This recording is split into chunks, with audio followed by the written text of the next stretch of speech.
नमस्कार दोस्तों, स्वागत है आप सभी का हमारी एक और बिंदास नॉलेजेबल वीडियो में। जी हां दोस्तों, जिस यूरोप को भारत द्वारा फायदा हुआ है, अब वही यूरोपियन यूनियन उल्टा भारत पर साजिश कर रहे हैं। और साजिश कर रहे हैं यह कहना तो दूर की बात होगी, बल्कि उनके द्वारा साजिश की जा चुकी है यह कहना सही होगा। जी हां दोस्तों, यूरोपियन यूनियन का दोगलापन एक बार फिर से सामने निकल कर आ चुका है। और जहां अब भी पिछले दिनों ही नाटो के देश वाले सैन्य संगठन ने भारत को अपनी औकात दिखाई थी, उसी प्रकार अब यूरोपियन यूनियन, जो कि 27 अमीर देशों का संगठन है, वह भी नाटो की तरह ही भारत को आंख दिखाने के लिए आतुर है। क्योंकि यह खबर निकल कर आ रही है कि यूरोपियन यूनियन ने रशियन एनर्जी को टारगेट करते हुए गुजरात की एक बहुत बड़ी रिफाइनरी पर सैंक्शन लगा दिया है। यानी कि जो रिफाइनरी भारत को फायदा पहुंचा रही थी, उसको यूरोपीय यूनियन के द्वारा प्रतिबंधों के दायरे में ले लिया गया। और हैरानी की बात तो यह है कि इस खबर ने तो WTO यानी कि वर्ल्ड ट्रेड ऑर्गेनाइजेशन को भी एक बार के लिए सोचने पर मजबूर कर दिया कि यूरोपीय यूनियन किस तरीके से WTO के नियमों की धज्जियां उड़ाकर भारत को टारगेट कर रहा है। तो आखिरकार जब WTO के नियमों की धज्जियां खुद यूरोपियन यूनियन उड़ाने पर उतर आए हैं, तो भारत क्या कुछ प्रतिक्रिया दे रहा है और एग्जैक्टली क्या कुछ देखने को मिला है, ये सारी जानकारी आपको इस वीडियो में बताने वाले। लेकिन आगे बढ़ने से पहले इस वीडियो को लाइक करके चैनल को सब्सक्राइब जरूर कर ऐसी ही नॉलेजेबल वीडियो पाते रहने के लिए। तो दोस्तों, आपको बता दें कि नाटो देशों की तरह ही यूरोपीय यूनियन 27 अमीर देशों का समूह है। और इन देशों को लगता है कि इनसे बड़ा दिमागदार इस दुनिया में और कोई नहीं है। हालांकि इस बार जो चालाकी इन्होंने भारत के खिलाफ करने की कोशिश की है, उसमें भारत ने तो इनकी धोती ही खोल दी है। लेकिन समस्याएं कुछ ऐसी भी बन गई हैं जिनका परिणाम भारत को भी भुगतना पड़ सकता है। जी हां दोस्तों, यूरोपीय देश भारत जैसे एशियाई देशों के प्रति दोगलापन रवैया रखते हैं और उन्होंने अब एक बार फिर से भारत के खिलाफ जाकर अपना दोगलापन रवैया दिखाना शुरू कर दिया है।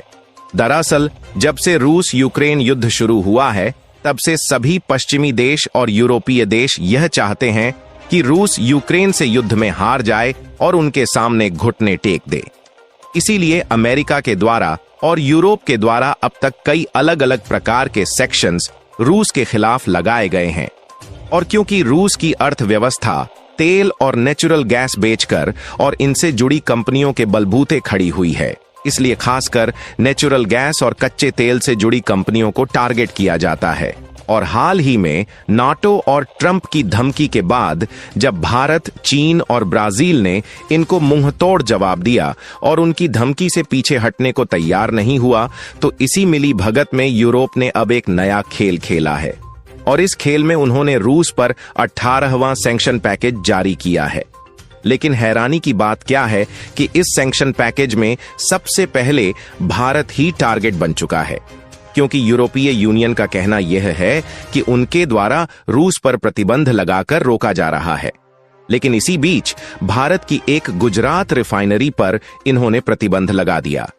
हम बात कर रहे हैं नायरा एनर्जी लिमिटेड की, जो कि भारत की कंपनी है, लेकिन क्योंकि इस कंपनी में रूस का एक बहुत बड़ा इन्वेस्टमेंट शामिल है और इस पर अब रूस की बड़ी कंपनी रोसनेफ्ट का कंट्रोल है, इसलिए यूरोपीय यूनियन ने इसके गुजरात में मौजूद रिफाइनरी पर ही प्रतिबंध लगा दिया। रिपोर्ट की माने तो जिस रिफाइनरी को प्रतिबंधित किया गया है, वह भारत की दूसरी सबसे बड़ी रिफाइनरी में से एक है, जिसकी वार्षिक क्षमता 20 मिलियन मीट्रिक टन यानी कि लगभग 45,000 बैरल प्रतिदिन है।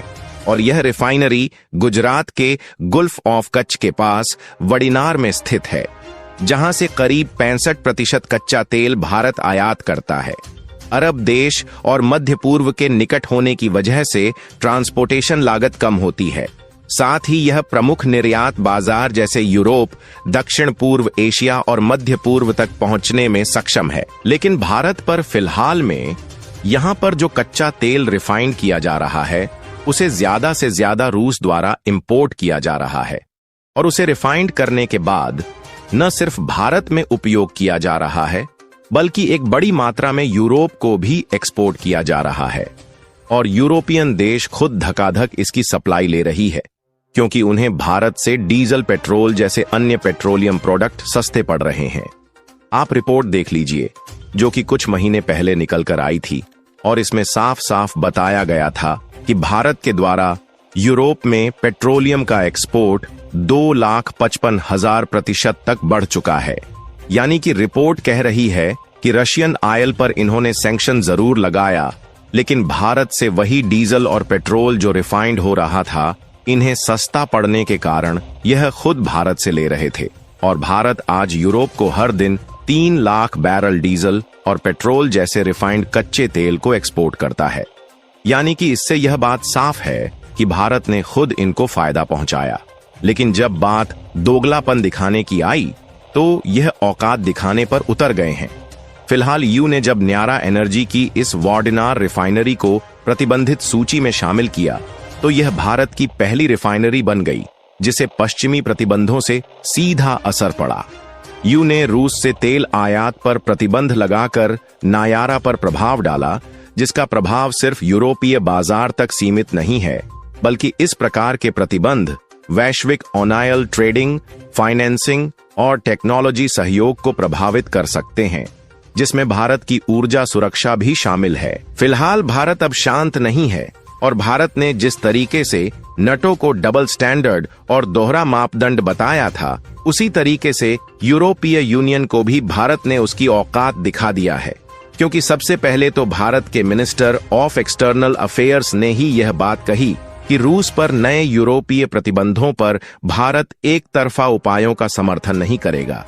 यानी कि यूरोपीय यूनियन को पहला झटका यहीं से मिला, जब भारत ने उनकी धमकी का जवाब 12 घंटे के भीतर इस तरीके से दिया। और इतना ही नहीं, जब भारत की विदेश मंत्रालय ने यूरोप को उल्टा एनर्जी सिक्योरिटी को लेकर वार्निंग देते हुए इसे भी डबल स्टैंडर्ड बताया, तो एक बार फिर से पश्चिमी देशों की आंखें फटी की फटी रह गईं, क्योंकि उन्हें यह बिल्कुल ही उम्मीद नहीं थी कि भारत उन्हें उल्टा जवाब देगा, बल्कि उन्हें यही लगता था कि वह प्रतिबंध लगाएंगे, भारत थोड़ा बहुत इधर उधर कूदेगा और उसके बाद भारत इनके प्रतिबंधों के इशारों पर चलेगा। लेकिन अब सवाल यह उठता है कि भारत ईयू को मुंहतोड़ जवाब कैसे दे पा रहा है। तो देखिए, भारत ने रूसी तेल खरीदा, लेकिन वर्ल्ड ट्रेड ऑर्गेनाइजेशन के नियमों का कोई भी उल्लंघन नहीं किया, बल्कि यूरोपीय यूनियन को जो तेल भी बेचा, वह भारत में रिफाइंड हुआ था। इस तरीके से रिफाइंड प्रोडक्ट को भारत में ही प्रोड्यूस माना जाएगा। और दूसरी बात यह कि देखा जाए तो यूरोपियन यूनियन भले ही भारत को धमका रहा है, भारत को रोकने की कोशिश कर रहा है, लेकिन खुद रूस से डायरेक्टली एलएनजी यानी लिक्विफाइड नेचुरल गैस इंपोर्ट कर रहा है। और साथ ही अमेरिका भी दूध का धुला नहीं है, बल्कि अमेरिका तो खुद रूस से टाइटेनियम ले रहा है, जिसे आप रिपोर्ट में देख सकते हैं। असल में टाइटेनियम, जो कि रूस का एक महत्वपूर्ण और रणनीतिक धातु है, अभी भी पश्चिमी देशों को इंपोर्ट किया जा रहा है। जहां इस हेडलाइन का इशारा इस पाखंड की ओर है कि एक ओर पश्चिम रूस के खिलाफ सख्त प्रतिबंधों की बात करता है, और उसी के बहाने अब अमेरिका, यूरोप, नाटो देशों के साथ मिलकर भारत के लिए मुसीबत की दीवार बना रहे हैं। बाकी आपको क्या लगता है कि केवल धमकी देने से काम चलेगा, या फिर भारत को पश्चिमी देशों के पाखंड को खत्म करने के लिए कोई और फैसला लेना चाहिए? अपनी राय नीचे कमेंट बॉक्स में जरूर बताएं, और इस वीडियो को एक लाइक जरूर करें। साथ ही अपने दोस्तों और संबंधियों तक शेयर करें, ताकि उन्हें भी जानकारी मिल सके। इसी तरह और भी नॉलेजेबल वीडियो पाते रहने के लिए चैनल को सब्सक्राइब भी जरूर करें। धन्यवाद। जय हिंद, जय भारत।